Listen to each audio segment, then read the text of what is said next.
Here's John 12 verses 41 to 46 from the New International Version, NIV. 41 Isaiah said this because he saw Jesus' glory and spoke about him. 42 Yet at the same time many even among the leaders believed in him. But because of the Pharisees they would not openly acknowledge their faith for fear they would be put out of the synagogue. 43 For they loved human praise more than praise from God. 44 Then Jesus cried out, Whoever believes in me does not believe in me only, but in the one who sent me. 45 The one who looks at me is seeing the one who sent me. 46 I have come into the world as a light, so that no one who believes in me should stay in darkness. Expounding the verses. Verse 41, this verse refers to a prophecy made by the prophet Isaiah in the Old Testament.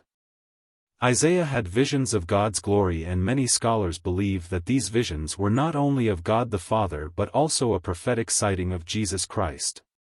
The verse emphasizes that Isaiah's prophecies pointed towards Jesus and his divine glory. Verses 42 to 43, these verses describe the conflict faced by many of the Jewish leaders of the time. While they believed in Jesus and recognized his divine nature, they were afraid to publicly acknowledge their faith. This was due to the fear of repercussions from the Pharisees, who held considerable influence over the Jewish community.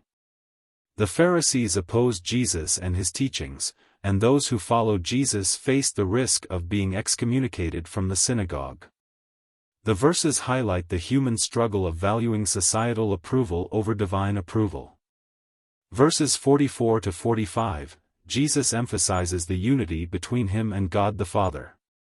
To believe in Jesus is to believe in the Father, and to see Jesus is to see the Father. This reinforces the concept of the Holy Trinity, where the Father, the Son, and the Holy Spirit are distinct yet one. Verse 46, Jesus presents himself as the light that has come into the world to dispel darkness. The darkness here symbolizes ignorance, sin, and spiritual blindness. By accepting Jesus and his teachings, one moves from darkness to light, from ignorance to knowledge, and from sin to righteousness. In essence, this passage emphasizes the divinity of Jesus, the importance of acknowledging faith even in the face of societal pressures, and Jesus's role as the light that guides believers out of darkness.